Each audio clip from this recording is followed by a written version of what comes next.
Hi Booktube, it's Amy, and I'm here with another reading from the private papers of a bankrupt bookseller by Will Y. Darling. We are on page 125 with a section titled An American Lady. And at this point in our narrative, we are starting to see the bookseller crack a little. But we will begin here with An American Lady. No one, of course, will dispute, far less deny, that the inhabitants of the United States are the greatest people in the world. I pay tribute to the Caesar who succeeded Columbus. Today at 3 p.m. precisely, perspiring slightly under the influence of our British July, enters Mrs. Swarthenswaite Smith. I did not know her name when she entered, but I have learned it since and will never forget it. When I stand before the great white throne, I will remember many things, and I am not sure I will not even then remember poignantly Mrs. Swarthenswaite Smith. She requires information, and she is quite willing to pay for a book which will contain the information. She is proud of her ancestry and feels that comparatively few people have had any ancestry, at least, that seems implied in her observations to me. She will buy a book, but it must contain certain practical information. Her parental great-great-grandfather, named John Swarthenswaite, fought, she is convinced, in the Coldstream Guards at the Battle of Waterloo, and she is anxious to pay me really any price which I care to ask for a book which will give her some particulars of the deceased Job and his previous life history. In this way, it is her fond hope she will establish her claims to a substantial ancestry, and to what other social advantages accompany such an ancestry. I could not help her. She has gone away sadly. I have sent her to the American consul. I have sent her also to the College of Heralds, although I was unable to give her the address. She has left me her address, however, in vague detail, but I am unable to say which of the following the concluding portion of the address represents. It may be Illinois or Wisconsin or Connecticut or Michigan, and I really do not care greatly.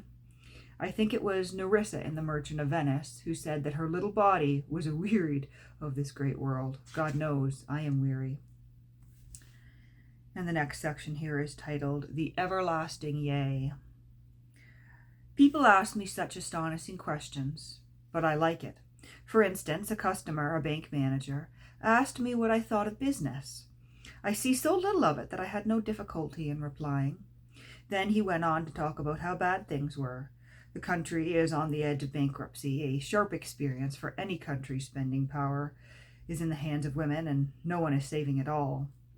He said these things and things like these. I agreed with it all.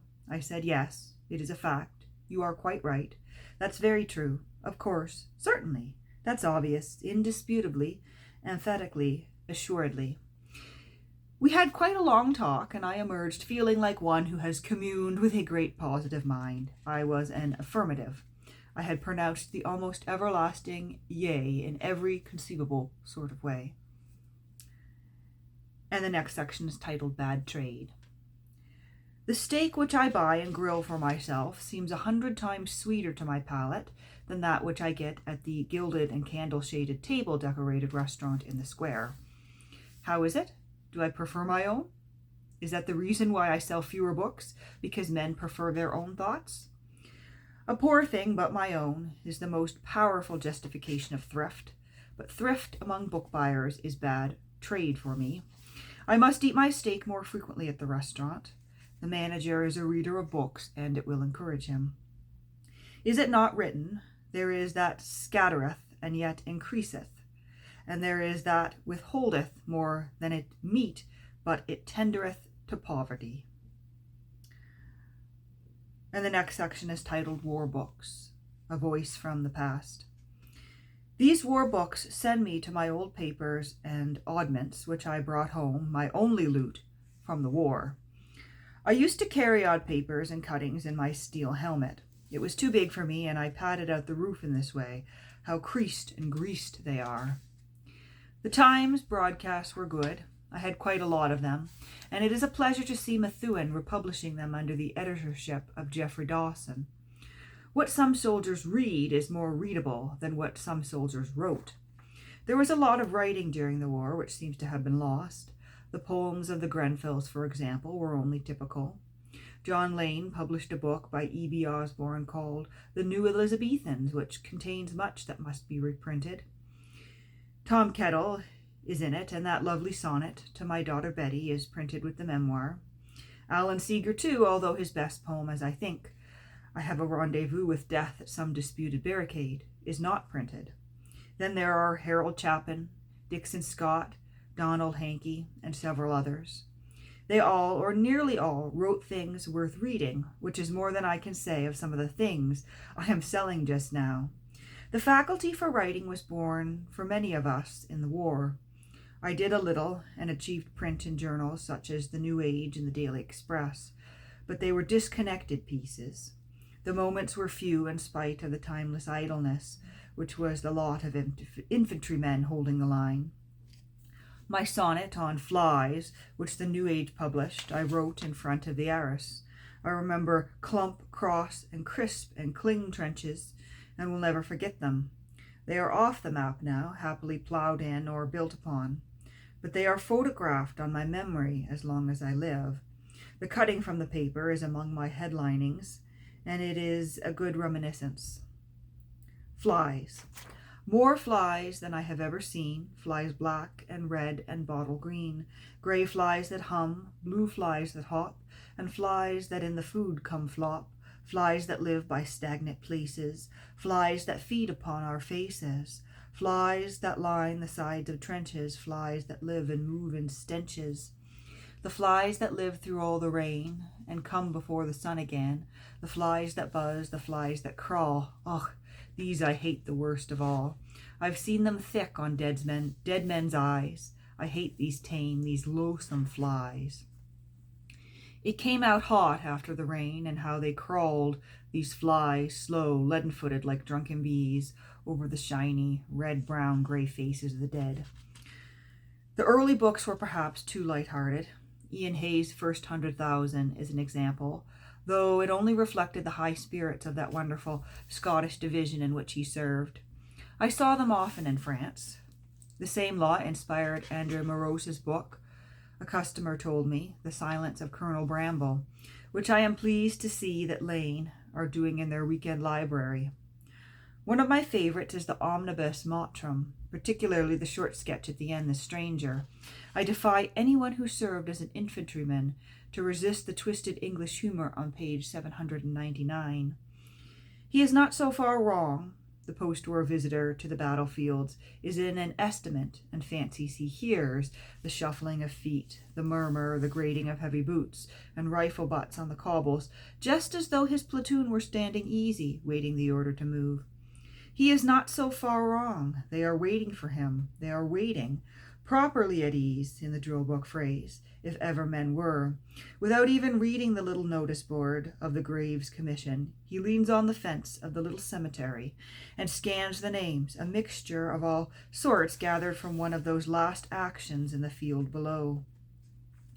All Quiet on the Western Front doesn't deserve a worldwide sale, but I grudge no book its success. It certainly is as good as any of the other foreigners, I mean Schlump or Under Fire or Sergeant Grisha. Undertones of War is good, and I thought Death of a Hero best one night and morning that I sat up reading it. That last poem is what the much boomed youth movement are saying to us who served and not too happily have survived. Retreat, for those who knew the psalm from 21st March 1918, and the hectic days and nights that followed it, is a reminiscence that must awake poignant recollections. Down at Bray, I can hear an oldish captain of some Scots regiment saying, describing the opening bombardment, "First, I was afraid I was going to be killed, but that was nothing to what I felt later. By the morning of the 22nd, I wasn't afraid that I was going to be killed. I was afraid that I was not going to be killed." He was a little mad and glad of the bullet through his right shoulder, which gave him an honorable passport out of the line to the casualty clearing station. The big retreat was memorable in one way to me, for I won 3 books in it. I was a collector of books even then, and they were an odd lot, just as I buy odd lots today. In Narulu, I found a complete set of the little grey books of Mr. Pelham. They had been forgotten. No memory system can be guaranteed under such circumstances. By one of the many generals whom we understood studied these handbooks during the war. I regret to say that I lost them too, but I was luckier with a small copy of the Shropshire Lad. It is the little Grant Richards edition, and I have it yet, its board's now fallen away from its innards. There's no name on it, but the ring of a cup bottom is on the cover, a cup of tea that stood on it by some camp bed, I fancy. There is a writing, though. Barrage lifts on first objective 4.55. It is written in indelible pencil, which has run a little. The Shropshire Lad was a favourite pocketbook. I knew 2 men who carried it, and one, Hopper or Cooper was it, went out in a raid sometime in May up by the Vimy. The other was a staff man, but when I saw it and remarked on it, he had nothing to say. Was it too much to him or too little? I don't know, and I don't suppose I ever will. A.E. Houseman has written the best that has been written about the old army. His epitaph on an army of mercenaries does in 8 lines what the official histories of the war cannot do in volumes. It is the only thing for me in this volume, Last Poems. I bought 3, and I'm sticking to one for purely personal reasons. It is the first edition, 1922, Grant Richards.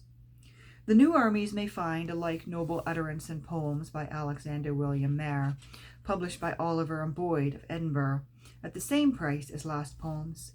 The writer of the introduction, Maher, is dead, describes him as, perhaps, the last of the Greek poets, and certainly his epitaph challenges comparison with the best of the anthology itself. Though of their glory all the earth is heaven, and though their grave is under every sky, here lies their youth, here let their name be graven, who, dying, taught men how to die. The other book I picked up in a hospital in which I lay for a few days, one of those tented field hospitals. It was a Leaves of Grass, the Everyman edition, but the cardboard covers were torn off, and it was all dog-eared. It was profusely underlined. I was a little bit tired sometimes speculating why certain things were underlined, but I appropriated it without compunction, and it was a good companion to me for many a day. After all is said and done, Walt Whitman knew something of battlefields and field hospitals. The histories of the war come and go. I have a set of Nelson's History of the War, which a bookish friend tells me is written as well as anything that Thucydides wrote. It repays looking at, and on anniversary days, like the 21st of March, the 1st of July, and Armistice Day, I read it. It makes a good book for the days of those who served. Last March 21st, when I got up, I did say to myself, where were you 10 years ago today? And then the fog and the shelling and the thirst and the uncertainty, the thrills and the depressions all came back to me, and I am, what God knows I never dreamed I would ever be, a British soldier of the line. Ain't life a poem, as a young doctor remarked in my hearing as he injected Antitoneus into a succession of walking wounded men. Shaw Sparrow's book, The Fifth Army, in March 1918, was good reading to me, but perhaps it is unhistorical. I am a partisan of the Fifth Army, of course, but the quarrel is over.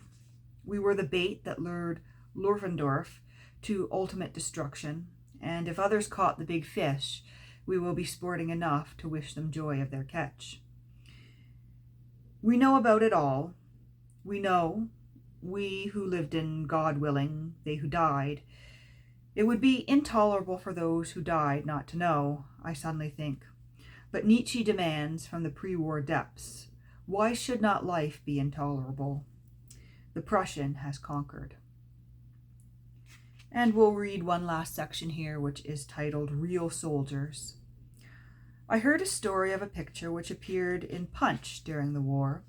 I never saw it, but a man who was buying a war book told it me. He was quite moved telling it, and so was I hearing it. 2 men in khaki, cluttered up with rifle and battle kit, are leaving Victoria Station and crossing towards Buckingham Palace Road. They are unshaven and most unmilitary-like, although they have come straight from the Somme fighting on leave. A very smart guardsman in full-dress regimentals passes on the other side of the road. Bill, one calls out to his pal, Bill, look, a soldier. Was there ever anything like these Kitchener's army men?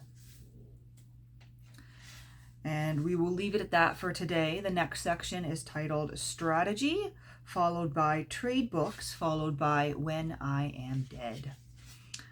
So we will end this video for today.